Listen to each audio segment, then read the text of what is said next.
Pada malam hari ini kita akan membahas tentang iyadatul marid. Bab iyadatul marid atau tentang membesuk orang yang sakit. Keutamaan membesuk orang yang sakit.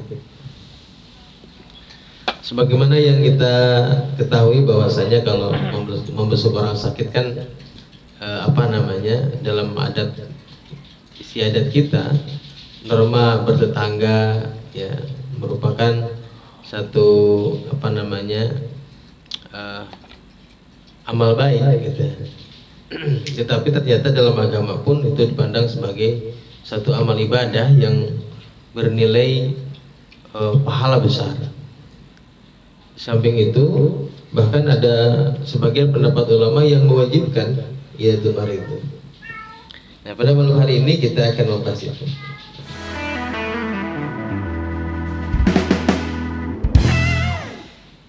Bismillahirrahmanirrahim. Wa qala radhiyallahu ankum babu iyadatil marid akhraja Muslimun.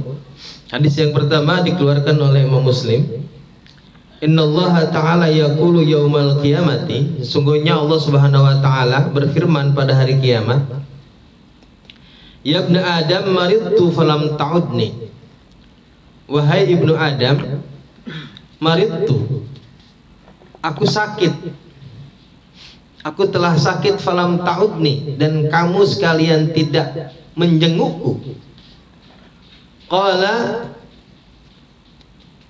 manusia menjawab, ya Rabbi, wahai Tuhanku, kaifa a'uduka, bagaimana aku menjengukmu, wa anta rabbul alamin, sedangkan engkau adalah penguasa seluruh alam. Qala, Allah Subhanahu wa taala berfirman, amma alimta anna abdi fulanan maridha falam ta'udhu. Amma alimta, tahukah kamu, anna abdi, sesungguhnya hambaku fulanan si fulan, maridha telah sakit, falam ta'udhu, dan engkau tidak menjenguknya. Amma alimta annaka law 'udtahu lawajadtani indahu. Tahukah kamu seandainya kamu menjenguknya, jika kamu menjenguknya, engkau akan mendapatiku di sampingnya. Ya. Jadi artinya ketika Allah mengatakan maridtu walam ta'udni, aku telah sakit dan engkau tidak menjengukku, artinya adalah kalau ada orang sakit jenguk. Ya. Kalau ada orang sakit jenguk. Aila wajadta indahu sawabi, itu alladzi la nihayata li'azamihi. Maknanya adalah ketika Allah mengatakan kalau engkau menjenguk saudaramu yang sedang sakit, maka engkau akan mendapatiku, maknanya adalah engkau akan mendapatkan pahalaku di sampingnya. Ya. Aila wajadta indahu sawabi, maka engkau akan mendapatkan di sampingnya, di dekatnya, sawabi, ganjaranku, alladzi la nihayata li'azamihi, yang tidak terukur, yang enggak ada batasnya tuh, karena saking besarnya pahala yang Allah janjikan. Ya, itu ya. Jadi menjenguk orang sakit itu sama seperti kita menjemput pahala. Pahala yang besarnya tidak terbatas karena keagungan Allah Subhanahu wa taala. Wa Tabrani, lalu yang kedua, innal aida, sesungguhnya orang yang membesuk orang yang sakit, yudhilluhullahu bi khamsatin wa sab'ina alfa malakin, maka Allah menaunginya bi khamsatin wa sab'ina, dengan 75.000 malaikat. Ya. Jadi bagi orang yang membesuk orang yang sakit itu, katanya Allah melindunginya, menaunginya dengan 75.000 malaikat. Tuh, bagi orang yang mau membesuk orang yang sakit. Tuh. Jadi kalau membesuk orang yang sakit itu siapa aja? Maksudnya siapa aja orang yang tentu pertama akhokal muslim, yang penting adalah saudaramu sesama muslim. Apalagi kalau itu adalah kerabatmu, apalagi kalau itu adalah tetanggamu, ya, kerabat, tetangga yang kita kenal, ya. Jadi bukan hanya saja mendatangkan kebahagiaan kepada orang yang ditengok, yang dibesuk, tapi juga mendatangkan pahala yang besar dari hadapan Allah Subhanahu wa taala.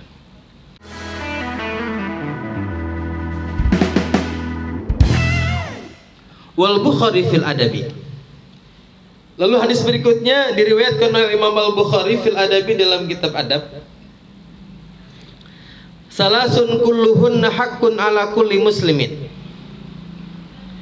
Ada 3 perkara yang semuanya merupakan hak ala kulli muslimin, yang wajib bagi setiap orang muslim. Yang pertama iyadatul marid. Yang pertama adalah membesuk orang yang sakit. Yang kedua wasyuhudul janazah. Yang kedua menyaksikan jenazah. Kalau bahasa kita mungkin nyelawat gitu. Ya, membesuk orang yang sakit. Yang kedua nyelawat.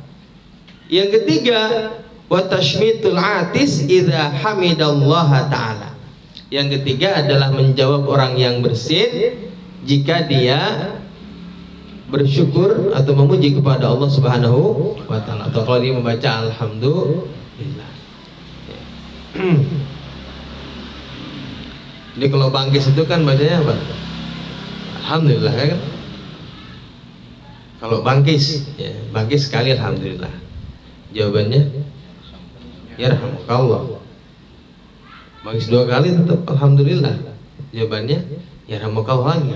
Nanti kalau 3 kali bangkis, maka jawabannya jangan yarhamukallah, tapi syafakallah. Ya. Syafakallah, semoga Allah menyembuhkan, ya. Kalau udah banyak bukan bangkis, itu udah berarti sakit batuk dia gitu maksudnya. Flu, berarti flu itu kalau yang udah. Ya.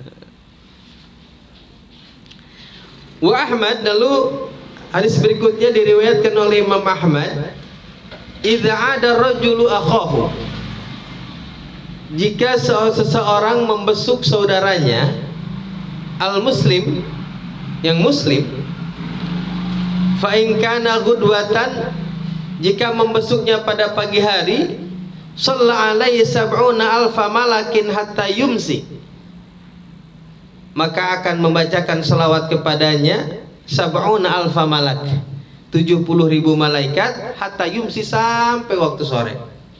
Ya, kalau kita nengokin pagi, itu malaikat dari pagi sampai sore nggak berhenti bacain salawat buat kita. Nah, bacain salawat malaikat buat kita itu artinya memintakan ampunan buat kita. Ya, malaikat mintain ampunan buat kita sehari pagi sampai sore. Tuh. Wa in kana asyian, jika membesuknya pada petang hari, asyian itu petang, ya, maghrib lah, sore gitu, sore menjelang isya disebut dengan asyian.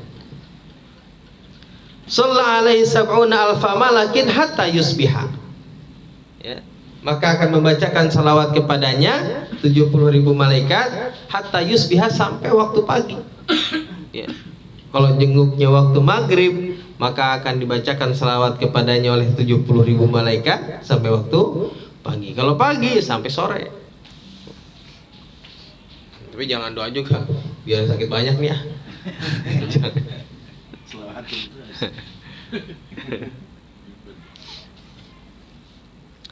Tanbih gitu.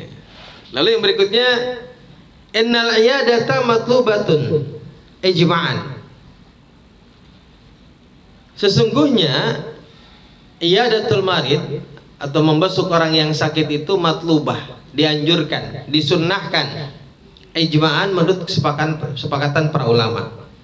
Hukumnya berarti ya matlub, sunnah. Tapi matlub itu kadang-kadang bisa menjadi wajib. Wa innaha sunnatu ainin indal jumhur. Menurut jumhur ulama, menurut sebagian besar ulama, iyadatul marid itu hukumnya sunnatu ainin. Sunnah ain, tidak bisa diwakilkan. Kalau pengen dapat pahala, datang dewek. Jangan salamin doang. Gitu ya. Ini datang doang nih. Apalagi kalau bawa bingkisan. Ya. Datang aja dapat pahala. Kalau ada bingkisan itu lain lagi tuh pahalanya. Wa fardu kifayatin inda ba'di qudama'il malikiyah. Nah, menurut para ulama Malikiyah, ulama qudama katanya, ulama-ulama besarnya, ulama-ulama besar Malikiyah, sebagian besarnya mengatakan hukumnya fardu kifayah. Berarti kalau nggak ada yang besuk, dosa sekampung nih. Gitu.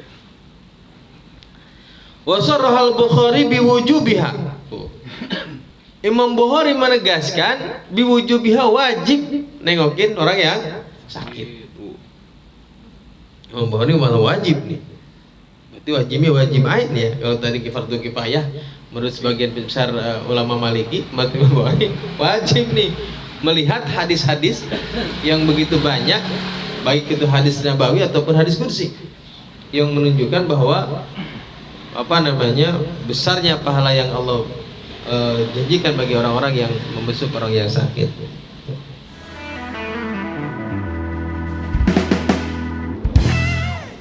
Wala yusannu iyadatul fasikil mutajahir. Nah, ini lain lagi ya. Jadi ini berarti kalau lihat berikutnya, nah orang-orang yang perlu dilihat juga siapa orang yang sakit ini. Gitu ya. Wala yusan, dan tidak disunnahkan iyadatul fasikil mutajahiri bifiskihi, membesuk orang yang sakit tapi yang fasik. Orang fasik nih, ya taruhlah ahli fasik itu ahli maksiat, tukang maksiat, al mutajahiri bifiskihi, yang menampakkan maksiatnya. Ya kita semua ahli maksiat lah, tapi kan tidak menampakkan maksiat kita. Semua orang kita kan berdosa, orang fasik itu orang yang berdosa, orang yang melakukan maksiat kepada Allah, walaupun kadang-kadang diam-diam mengetahui ya. Nah kalau mutajahir bifisik itu ada orang yang memperlihatkan bangga betul gitu, ya bangga betul dengan kefasikannya. Nah kalau dia sakit nih orang yang mutajahir bifiskihi ini, yang orang yang bangga dengan maksiatnya, nggak malu lagi, ya mungkin nggak perlu detail apa maksiat itu, nggak perlu ya. Nggak malu lagi sama orang, maka tidak disunnahkan untuk membesuknya. Bal yukrahu, bahkan hukumnya makruh au yahrumu, ataupun haram. Bisa haram tuh besuknya tuh.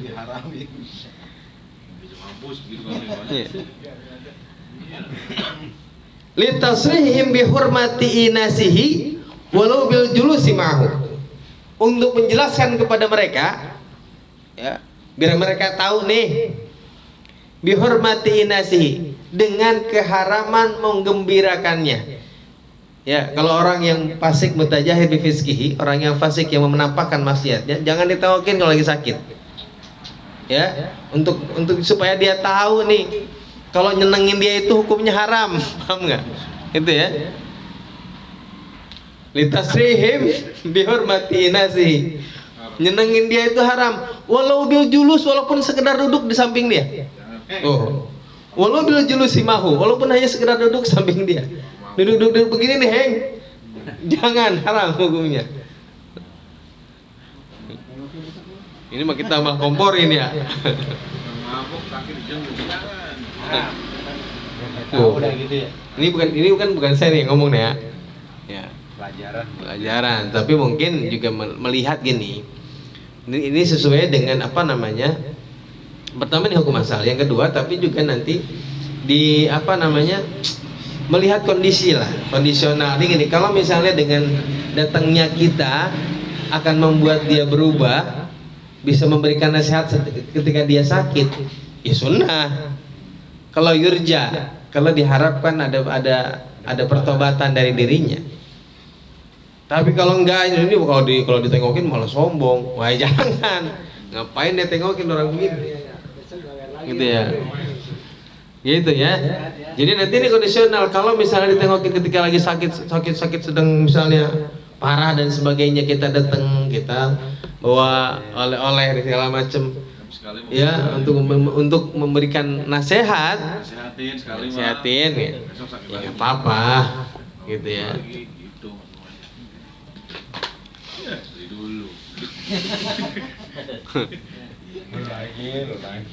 Wa yukrahu i'adatu bid'atin diniyatin. Ya, nih diheng nih bid'ah. Makruh membesuk orang yang sakit bid'atin diniyatin, orang yang pelaku bid'ah. Bid'ah dalam agama. Ya, kalau dalam agama kita ini apa saja bisa jadi bid'ah.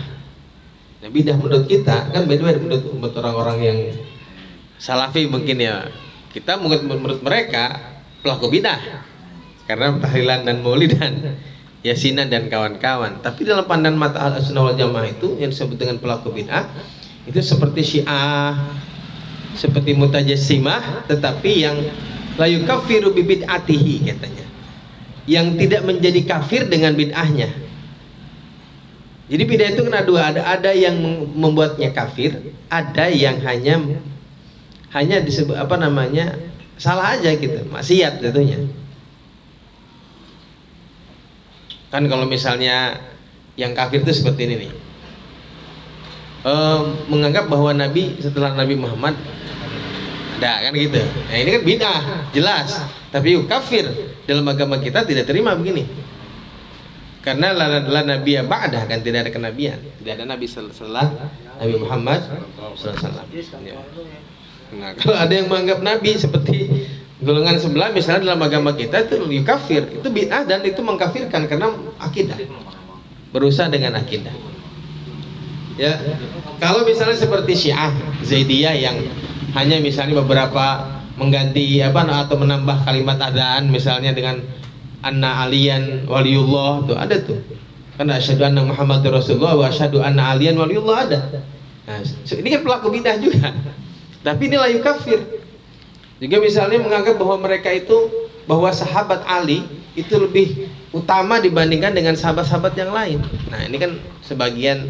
Nah, tetapi juga Syiah juga mungkin ada yang sampai keluar jalur, ya, meleset dalam pandangan mazhab kita, gitu ya. Itu yang pelaku bid'ah, yang yukafir bibid'atihi, yang menjadi kafir karena bid'ahnya.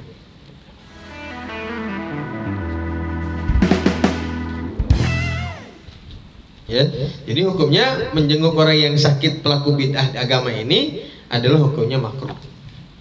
Illa min alimin, kecuali kepada orang yang alim, yatarattab ala iyadatihi. Ya, kecuali kepada orang yang alim nih bisa jadi haram hukumnya katanya.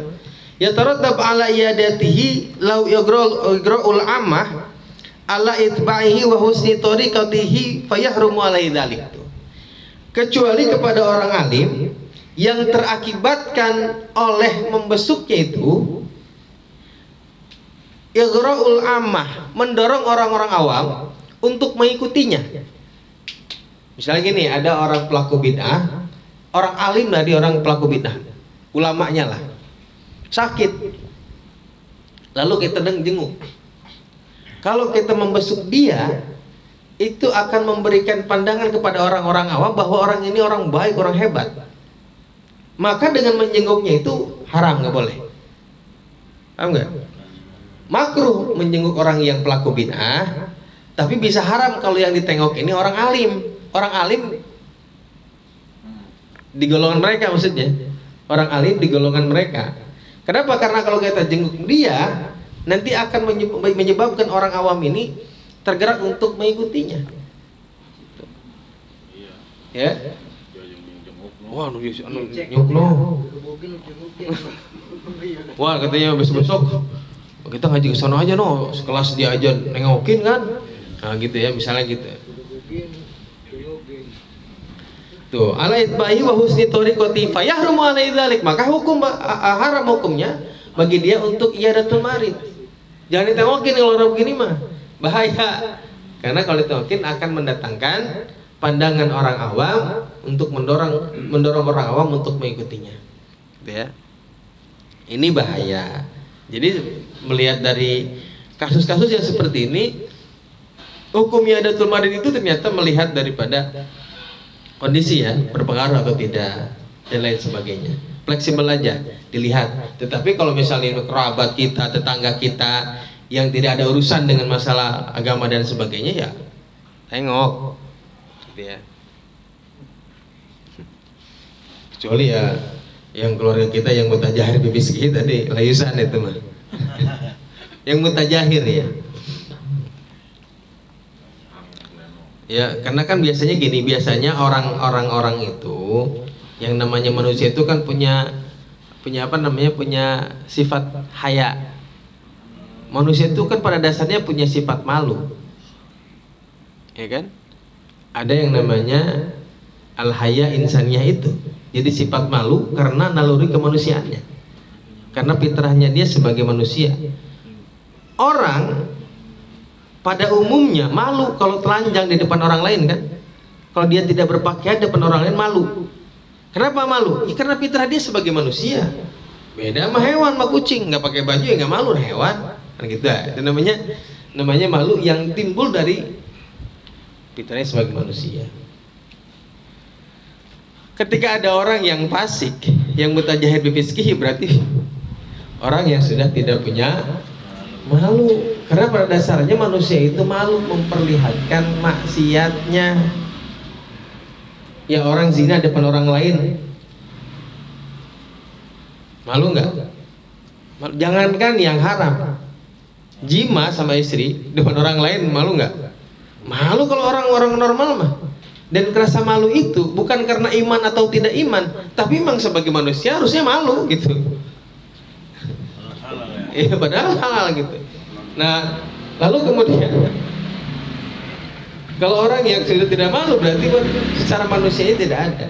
Ada yang namanya malu timbul dari rasa imannya. Nah, ini lebih besar lagi. Makanya al-haya'u minal iman. Karena dengan malu saja kita ini sudah terlindung setengah dari keimanan kita. Tinggal disempurnakan dengan rasa malu yang timbul dari keimanan. Ya. Jadi kalau misalnya ada yang maksiat ya jangan malah bangga dengan maksiat ya. Ya tutupi itu sebagai aib kita. Setiap manusia punya celah, punya cacat, punya kekurangan. Tetapi setiap kekurangan itu mestinya kita sendiri yang menutupin, jangan kita yang bongkar. Ini mah curhat, bangga lagi.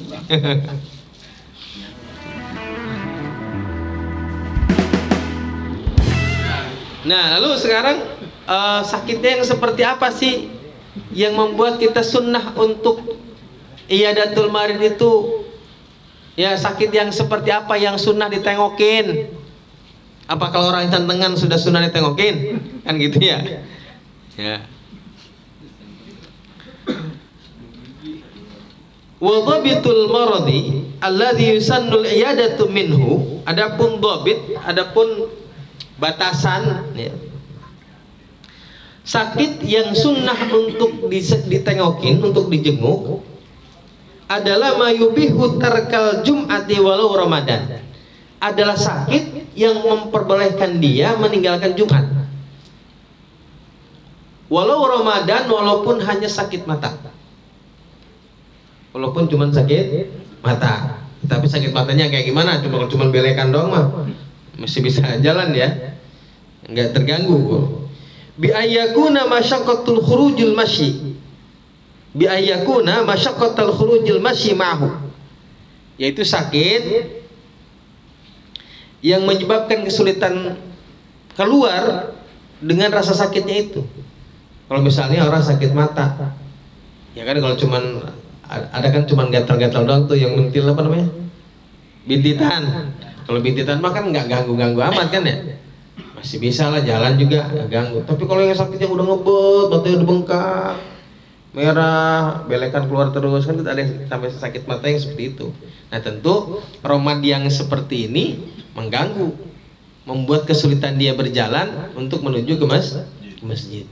Jadi walaupun cuma sakit mata, tetapi harus memberikan kesulitan ketika dia hendak berjalan ke masjid, gitu ya. Kamasyaqatil masyi fil wahli, seperti sulitnya berjalan dalam keadaan jalan yang becek. Ya, kita bayangkan kalau jalan dari rumah kita ke masjid itu jalannya tanah, habis hujan, dibel, ya, susah nggak? Nah, kalau misalnya sakit mata itu menyebabkan kita kayak jalan di lumpur, susah nyari jalan yang bersih, maka berarti dia sudah sunnah untuk dibesuk. Sakit yang demikian sudah sunnah untuk dibesuk karena sudah masuk kategori sakit yang menyebabkan bolehnya meninggalkan Jumat. Gitu ya.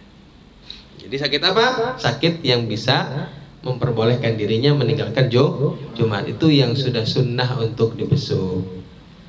Ya, sakit kenapa lagi pusing aja? Oh, banyak yang nagih utang. Tapi itu juga sakit loh. Itu juga sakit. Iya, karena di antara udzur Jum'ah wal Jum'ah, udzur jamaah wal Jum'ah itu di antara udzur Jum'ah wal jamaah itu adalah debt collector. Misalnya kalau keluar rumah nih, wah ditungguin mau debt collector di sono, mau keluar nggak bisa, pasti gue udah tuh. Nah ini yang begini juga termasuk udzur Jum'ah wal jamaah. Iya kan, muruah kan? Karena kalau misalnya dia keluar pasti akan mendapatkan rasa malu sama tetangga, diudak-udak, diteriakin misalnya. Ya, artinya termasuk adalah udzur Jum'ah wal jamaah kalau dikejar-kejar hutang dan dia tidak mampu bayar. Beda halnya kalau dikejar-kejar hutang dia mampu bayar, nggak bayar-bayar itu nggak ada udzur. Ini misalnya punya utang banyak, punya utang lah gitu, sudah jatuh tempo, tapi dia tidak mampu bayar. Yang namanya orang yang ngutangin kadang-kadang nggak ngerti kan. Wah, apalagi kalau kebetulan yang ngutangin punya mulutnya ember, diterak-terakin misalnya gitu ya. Keluar rumah diterak-terakin, woi. Nah itu termasuk udzur Jum'ah wal jamaah. Ini juga sakit ini. Tengokin Neng.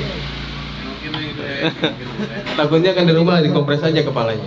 Tengokin malah minjem ya. Gitu ya. Betul, nanti di bawah kayaknya ada nih. Ya. Fala athara li suda'in wa waj'i dararin khafifain wa waj'i darsin khafifaini. Makanya katanya tidak ada pengaruhnya kalau cuman sakitnya sudah doang. Sudah itu sakit kepala doang. Sakit kepala yang ya cuman pening-pening sedikit lah. Itu nggak ada asar, artinya tidak sunnah untuk dijenguk. Wa waj'i darsin khafifaini. Kemudian juga katanya sakit gusi yang ringan, sakit kepala ringan, sakit gusi yang ringan. Ini mah nggak sunnah. Ya, masih bisa makan sih. Pakai tengokin segala sakit. Ya, itu tidak sunnah untuk iyadatul marid dan tidak juga menyebabkan bolehnya meninggalkan Jumat.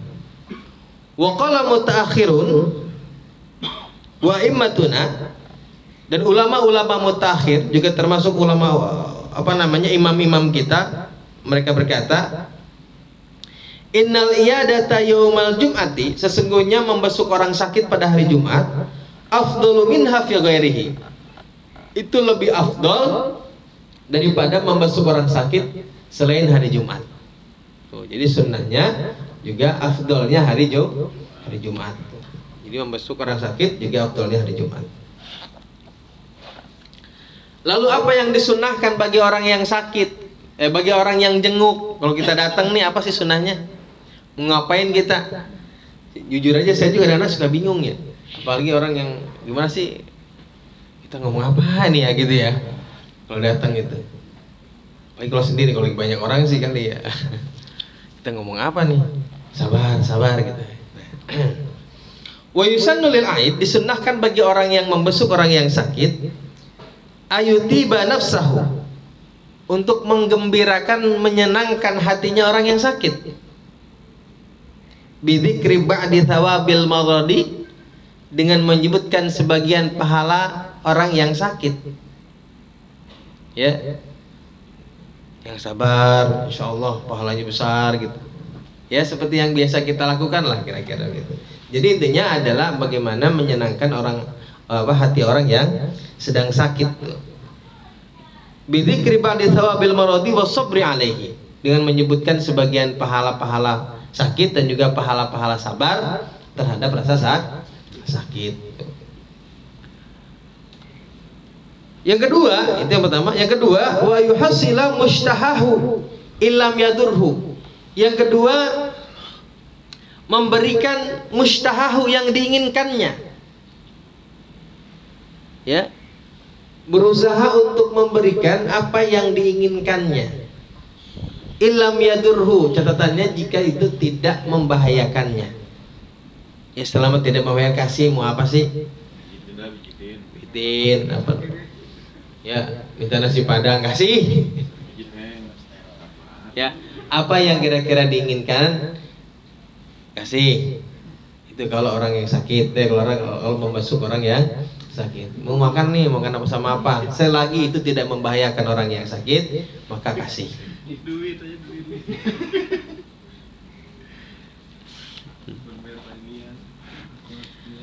Wa alla ya'taridu alaihi fil anin, dan janganlah melarangnya fil anin dalam merintih. Ya, namanya orang sakit kan, aduh, jangan larang-larang. Ngerintih. Ya, asalnya wala ya'taridu, jangan berpaling, jangan larang. Ya, jangan larang-larang, jangan mencegah orang sakit lagi merintih. Ya. Ya. Ya, karena kan gini, yang tidak boleh orang sakit itu bukan merintih, nggak boleh meratap. Kalau meratap itu kayak tidak menerima takdir, gimana sih? Apa ya mau mulai sakit ya? Nah, itu namanya meratap. Tapi kalau merintih kan namanya aduh, namanya sakit kan wajar, aduh mah, bukan berarti dia tidak menerima ya musibah yang sedang dia alami, bukan. Itu mah sebagai manusiawi. Ya kan, orang mah kalau lucu ketawa, kalau seneng ketawa. Ya kalau sedih ya nangis, merintih kan begitu. Sudah menjadi fitrah itu mah naluri manusia. Jadi jangan larang-larang katanya. Wa qad qalitu man atlaqa karahatahu. Ya, dan sungguh katanya telah salah mereka yang telah menghukumi makruh. Ya, secara umum menghukumi makruh. Jadi ada sebagian ulama mengatakan nggak boleh tuh anin itu atau merintih bagi orang yang sedang sakit itu hukumnya makruh. Karena memang sunnahnya kalau sakit itu ditahan. Ya, kalau orang sakit itu sunnahnya, yang paling sunnah nih adalah menyembunyikan rasa sakit. Sunnahnya. Kalau lagi sakit. Nanti kita akan bahas di bab sakit. Ini bab bahas nengokin orang yang sakit. Naam, in amkanahu ayurshidahu bilutfin ila anna dzikra aula fi'lin. Ya, kalau bisa ayurshidahu, menunjukkannya dengan lembut, ila anna dzikra, bahwasanya berzikir itu aula fi'lin, itu adalah pekerjaan yang paling utama. Ya, jadi kalau ada orang yang berhenti, aduh jangan dilarang-larang.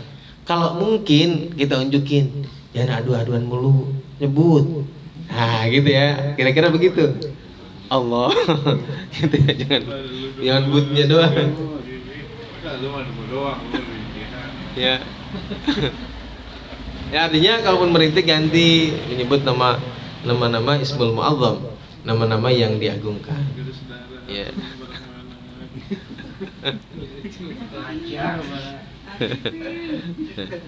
Ya, jadi kalau mungkin, berarti boleh lihat situasi dan kondisi ya. Kalau mungkin, kan kadang-kadang ada orang yang tersinggungan, kan ada juga. Ya, jangan adu-adu mulu apa. Coba Allah tersinggung mulu. Ya kan? Lu sih nggak ngerasain katanya gitu mah. Gue yang ngerasain nih. Nah. Emang kita serba salah kadang-kadang ya. Saya juga suka takut gitu kalau mau ngomong sabar ya gitu, itu takut tuh. Kan takut sebut sabar. Emang gua kurang sabar apa gitu. Salah lagi kan ya. Ya. Lu nggak ngerasain kayak gitu.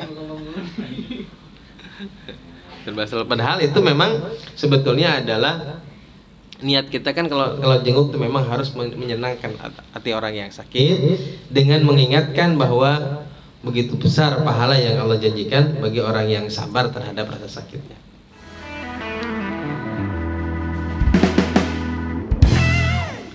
Wa ayyas alal maridu ad-du'a lahu li sihatil khabari bil amri bihi wa annahu ka du'ail malaikah. Ini kalau mungkin ya, ini kalau mungkin, kalau bisa. Wa ayyas alal maridu ad-du'a lahu, dan meminta kepada orang yang sakit untuk mendoakannya. Coba ini kan susah banget. Lagi sakit, doain gua dong gitu. Kira-kira gimana? Susah enggak? Susah benar Ya.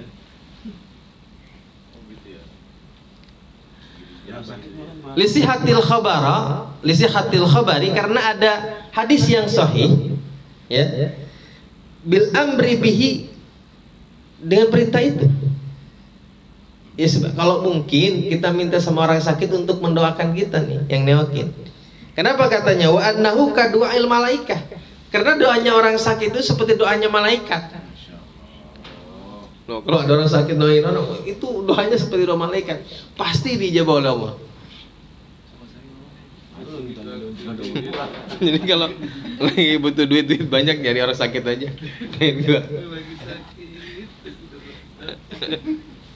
Ya, ini kalau mungkin ya. Jadi nanti lihat juga kondisinya.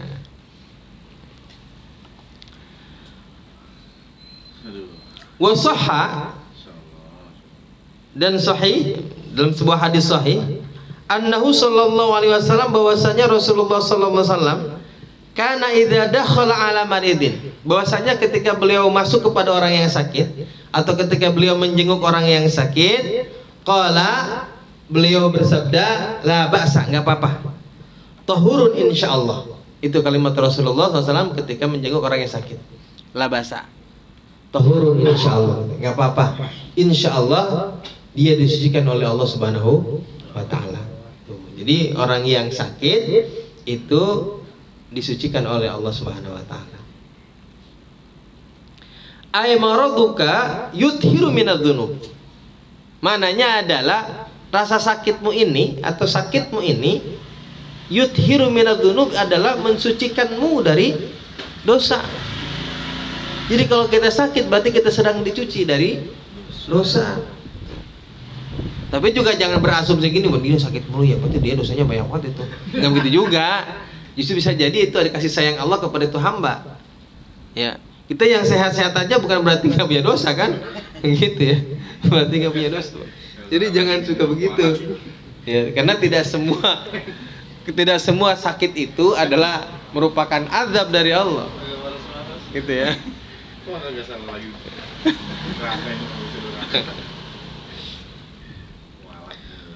Wasahha aidan, dan juga dalam hadis sahih, anna man qala, barang siapa yang berkata as'alullahal azima rabbal arsyil azima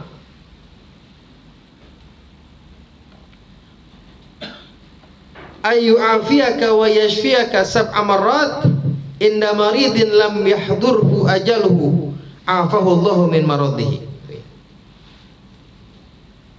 Barang siapa yang membaca as'alullahal azima rabbal arsyil azimi rabbal arsyil azimi ayu afiyaka wa yashfiyaka sab'a marrat, 7 kali.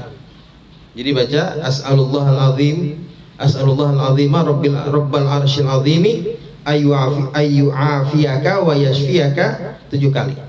Baca doa ini. Inda maridin, di samping orang yang sakit, lam yahdurhu ajaluhu, maka tidak akan, yang tidak dekat ajalnya, afahullahu min maradihi, maka ia akan disembuhkan dari sakit. Artinya ajalnya tidak akan datang pada saat itu, Allah akan menyembuhkannya. Insya Allah. Itu doa kalau kita menjenguk orang yang sakit. As'alullahal azima rabbal arsyil azimi ayyuafiyaka wa yashfiyaka, 7 kali. Ya. Saya juga baru hafal ini nih. Karena baca kitab ini. Tadi nggak tahu. Kan doa yang biasa makan Allahumma rabbin nas adzbil bas itu ya. Yang biasa nempel-nempel di mana-mana tuh. Nah, ini ada doa lagi. As'alullahal azima rabbil arsyil azimi ayyu afiyaka wa yashfiyaka. Itu 7 kali. Insyaallah katanya kalau dibacakan itu di samping orang yang sakit, afahullahu min maradihi. Allah akan menyembuhkannya dari sakitnya. Wa yang bagi fathul kafi, dan seyogianya memfathahkan kafnya. Jadi walaupun yang sakitnya perempuan, tetap ayu afiyaka wa yashfiyaka. Ya. Tuh, fil muannasi pada muannas. Muridan asy-syakhsa ittiba'an lil lafdil warid. Ya, dengan tentu dengan dengan bermaksud kepada orang yang sakit ini, ya. Ittiba'an mengikuti lafaz yang warid. Lafaz yang warid itu adalah lafaz yang datang dari Rasulullah Shallallahu Alaihi Wasallam. Artinya walaupun yang sakitnya orang perempuan, tidak membaca ayyu afiyaki wa yashfiyaki, tetap ayyu afiyaka wa yashfiyaka. Ya. Dan tentu ketika kita membaca ini, kita maksudkan bacaan ini untuk orang yang sakit. Kenapa tidak membaca dengan kasrah ayyu afiyaki katanya? Ittiba'an lil warid, karena mengikuti memang waridnya datangnya dari Rasulullah dengan lafaz mudzakkar. Jadi bacanya Allahumma as'alullahal azima rabbal arsyil azimi ayyu afiyaka wa yashfiyaka 7 kali. Dibaca di samping orang yang sakit. Ya, jadi mau laki-laki mau perempuan tetap dibacanya ayyu afiyaka wa yashfiyaka. Allahu a'lam bishawab. Nah, ini adalah pahala bagi orang yang sakit, juga kesunahan-kesunahan bagi orang yang membesuk orang yang sakit. Allahu a'lam bishawab.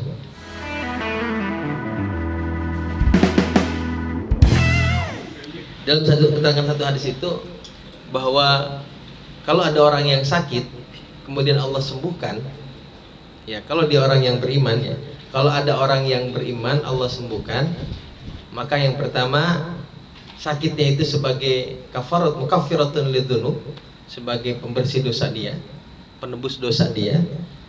Dan juga kalau dia sembuh, ya maka juga sebagai mau'izatan lil istiqbal katanya, sebagai peringatan bagi waktu yang akan datang. Nasihat, sebagai nasihat. Berarti dia nasihatnya kenapa? Gitu. Jadi itu sakit itu kalau dia sakit kemudian sembuh, pertama itu adalah sebagai mukaffiratun lidzunub, sebagai penebus dosa bagi yang sudah lalu 5 ma'dhu, dan juga sebagai mau'izatan lil istiqbal, ya. Lil mustaqbal atau lil istiqbal, dia dalam hadis itu, ya. Sebagai peringatan bagi yang atau pengingat atau renungan gitu, ya, bagi waktu yang akan datang. Nah, sebagiannya bagi orang yang fasik. Bagi orang yang fasik nih, ya, ini tidak ngomongin orang yang tidak beriman. Orang yang fasik aja begini, apalagi yang tidak beriman. Bagi orang yang fasik itu katanya tidak lebih seperti hewan, seperti unta, keledai, aqaluhu ahluhu, yang diikat oleh pemiliknya.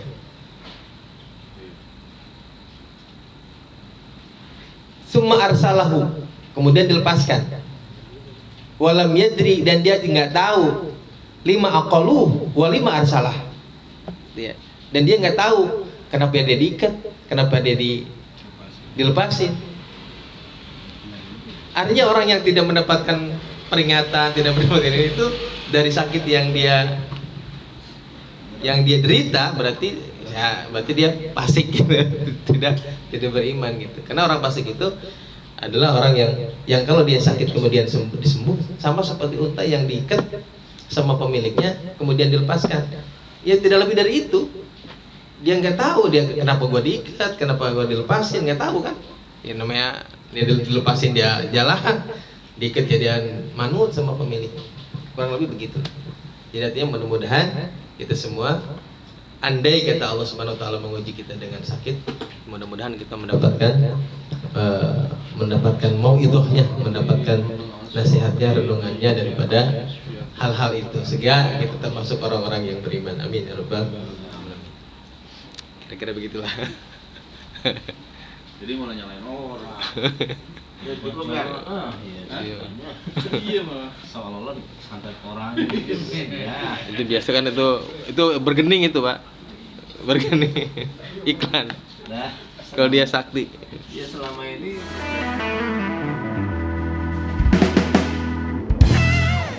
Artinya gini, kalau apa namanya humma, sakit yang ringan-ringan aja, kemudian kita tahan, nggak mengeluh, itu sunnah afdol itu. Afdolnya begitu. Ya, apa saja sebetulnya. Jadi gini, sesuatu yang rasa sakit yang kita derita, mau itu sakit fisik, mau itu sakit pikiran, itu sunnahnya kan biarkan kita sendiri yang merasakan itu. Ya, kalau gitu pengen kita pahalanya bulat buat kita gitu, paham nggak? Iya gitu. Sunnahnya gitu. La yashkuha, tidak mengadukannya, tidak mengeluhkannya. Belum ada. Kelihatan. Gitu. Itu sunnah gitu. Tapi nanti lengkapnya di bab apa namanya, bab marid. Sakit. Iya, sakit Australia. Kehidupan. Insyaallah. Udah cukup berjamaah. Ya. Ya kita cukupi saja pengajian malam ini dengan membaca hamdalah. Alhamdulillahirabbil